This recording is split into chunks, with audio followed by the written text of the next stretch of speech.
Hello and welcome, friends. This is Mr. Reality and Psychic Medium Liz Cross, and I wanted to ask Liz about something that you may probably not have heard about. It's called a Pushpaka or Pushpaka Vimana. There are many references to it in Hindu culture, and it's about a flying chariot that many people could sit in during the time of Rama. And I wondered if you could help me out with this question, Liz. Oh, yeah, I'd be delighted to. Thanks, everybody, for coming today. What would you like to know? So let's find out from someone, I don't know who we'd talk to here, uh, about who would we talk to figure this out? The chariot itself. Well, we can talk to the chariot itself. Sure, let's do that. Okay, what would you like to know? Could you fly? No, this is a human thought form construct. It's not a physical thing, Are you a physical thing? No, but King Salva had a Vimana and named it Saba, and he used it in his battle against Krishna, and it was capable of flying up in the sky. no. Um, this may be an astral plane war, and the chariot is on the astral plane. This was not real. This was, and also back then, things were so heavily deep rooted in mysticism. My chariot is bigger than your chariot, as it were. I've got this going on. You've got that going on. I'm going to fight you with this. You're going to fight me with that. And they would invoke like spiritual aspects to their infighting.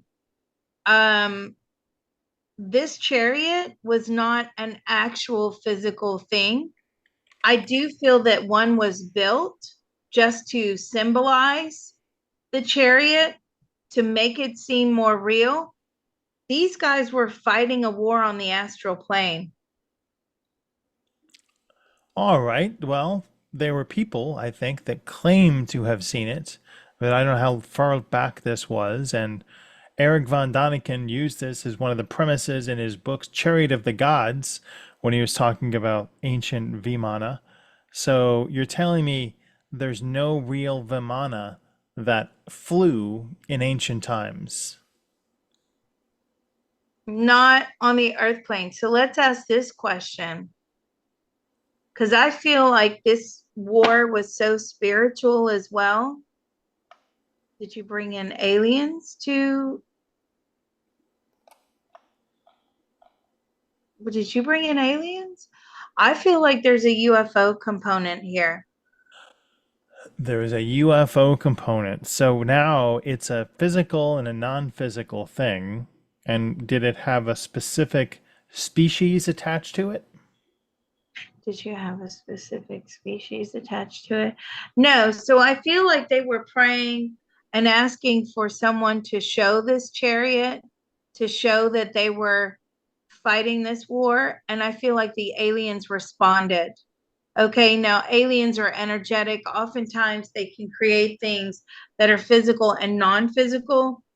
And the fact that humans were asking for a physical representation of the chariot, I feel energetically that physical or that energetic representation, sort of beamed itself here and it looked physical to the human eye, so that there was this belief system that was being created. Don't forget, aliens will answer the call, right? Because as we have established, they're all for hijacking human consciousness so they can bring the soul over to the dark side. Okay. So yeah, this was a answer, a call answering by aliens. So did they have a particular propulsion method or were they just a thought form? Is it a particular propulsion method? I feel like it was magnetic. I do feel that. I'm getting that answer. Are there any physical remnants or archaeological remnants of this thing called a Vimana from then long ago that might still be in the ground. Not the thought form, not the written. No, they could attach something to the belief system that this may be the Vimana, if I'm pronouncing that correctly. Sorry if I'm not.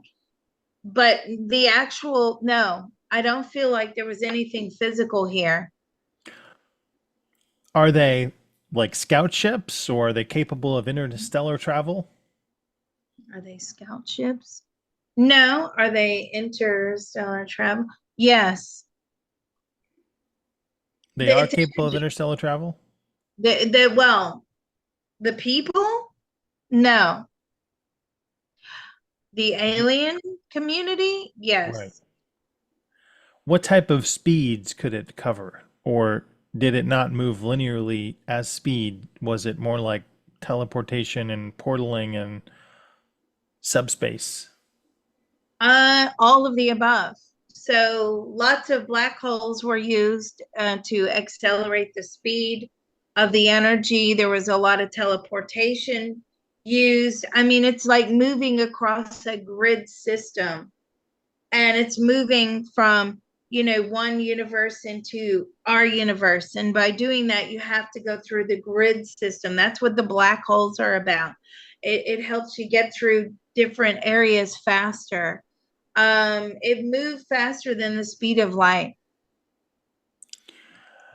Can we ask Ravana, a multi headed Rakasha king of the island of Lanka in the Hindu antagonist Ramayana, see if he was an alien that had one of these craft or a construct or a thought form? This again is a thought form. This is a belief system that was created. Were you ever in the craft? I mean, it can be if it wants to be, because it's still energy. It's still a consciousness. Even today, it's still a big deal. So, this thought form, can it manifest in physical form? Can the thought form manifest in physical form? Not without human intervention, creating something physical. Do you see it as a hologram in your room? No, I see it as like a bubble of energy. Is this bubble of energy still active on Earth, or is this the first time it's been called in a while? Are you still active on Earth?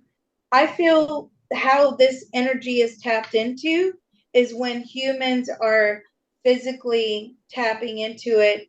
They need it for some reason. They're praying to it, or they're using it in some way. Then that energy transcends itself down onto the earth plane, but by energy only. Is it a decent and kind energetic thought form, or does it have its own malevolence and agenda? Do you have an agenda? Well, not really. I mean, the agenda is whatever the human construct makes it out to be. So if we deem this thing as evil, right? And then we're constantly putting that thought process, that thought energy, that this is evil, this is evil, this is evil, this is evil, then the consciousness will manifest itself, and the energy will manifest itself taking on that persona. And so, is it powered by human thought, or is it powered by alien thought forms? Ooh, is it powered by human thought? Mostly human thought, but if this became a big source of, something that humans were tapping into on a regular basis, and aliens wanted to put their input into this level of consciousness in order to distort the human consciousness, then by all means they will do that. Right now, I don't think it's called upon too much. So it's really not worth the time and the energy and the effort on the part of the aliens. All right. Are there other entities or thought forms or religious deities that Ravana can tell us about existing on Earth that ETs are tapping into that people are still using? Um, our our ETs tapping into, well, the idea of source. A lot of times the ETs are trying to penetrate the consciousness of what source is. Now we're starting to see this shift more and more of, oh, I don't come from source and in this universe. I come from outside of this universe. And that is true and false. How it's true is because source came from the last universe, right? So the fact that we are cut from source and we are small, grains of sand, as it were, and we were, cut from source, then there would be a very teeny tiny part of us, possibly from the last universe. And that could be, excuse me, what we're tapping into. However, um, mostly not, right? Mostly we are of this universe, but as we're starting to see human consciousness evolve, aliens are finding an outlet. They're wanting to tap into that consciousness. We're allowing them to tap into that consciousness. And as we're going forward, as we've seen in many of our probes, this idea of organized religion, that's going to be a thing of the past. We're going into a more spiritual existence, and organized religion is dying out. 200 years from now, most probably we will barely have any organized religion here on the earth plane. I wonder if we could bring forth the energy known as Rama, a major deity in Hinduism, and ask if Rama is a thought form, a construct, a real entity, or an alien.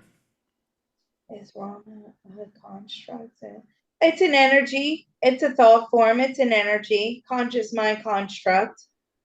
Was it born out of man or was it born out of alien? Was it born out of man? No, I feel like this was given to us by source. Have aliens infiltrated? I feel like aliens have tried to infiltrate. Excuse me. Is Rama still engaged or active on the Earth plane? Very. What is Rama working on? Connecting to one's spiritual side. I feel like a lot of people try to manifest using Rama. A lot of people pray to Rama. It's really sort of a manifestation tool. What should people do to help tap into their own manifestation and their own joy in everyday life? What do you think we'll need? It's not about tapping into anything outside of yourself. It's about tapping to the internal. Outside of yourself is not going to find the answers you're looking for. All the source is inside. How do we tap into that internal open dialogue? A lot of people come to me and say, I just can't hear my inner voice. Hypnotherapy, meditation, whatever resonates with you. Remote viewing, um, frequency, binaural beats. You've got to keep practicing and learning about different modalities. And when you find what resonates with you, then you stick with it. All right, well, this one went interestingly in a different direction than I anticipated. Liz, thank you so much. And all deities and thought forms and spacecrafts and aliens, thank you for joining us for this fascinating probe. We appreciate each and every one of you, and we hope you have a great month ahead. The aliens have a message for you, Mr. Reality. There's a message. Hang on, let me get my pen. Okay, go ahead. Um, be ready at 5 o'clock. They'll come pick you up. that's dinner time, so it's not going to work. We'll have to reschedule. Thank you, everybody. And don't forget, Mr. Reality does have a tip jar down below. Thanks for Bye, listening. y'all.